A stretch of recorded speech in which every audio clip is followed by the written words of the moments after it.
thanks to Brian Bledsoe for starting the process and putting this great 3D look together here. So let's just start away from the mountains here and explain what's going on here. We've got Garden of the Gods Road there, 30th Street, Flying W Ranch Road, Chuckwagon, and Centennial.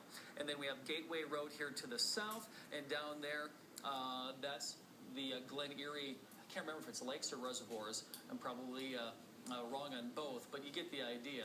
And I've outlined in yellow here, this is the Mountain Shadows community south of Chuckwagon, north of Gateway, that remains under evacuation. And what Rich Harvey was saying is, right now, the fire is not in Queens Canyon, which is good news. And he says that the Rampart Ridge, which is right here, has held pretty well. There's been a little bit of slop over Rampart Range Road, which is on the other side of Rampart Ridge here.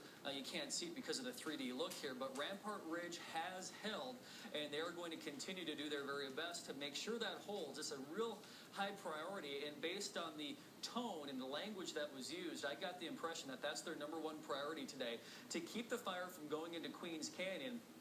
Because if it does do that, then the chances increase of maybe it getting out of control and taking off and possibly heading northeast. So this is why this section of Mountain Shadows remains under mandatory evacuation. However, they are going to get an opportunity, residents escorted by an officer, to get into their homes for a half hour. But good to hear that Rampart Ridge has held, and they're going to be working very hard to make sure it holds. And one other piece of information that Patrick Nelson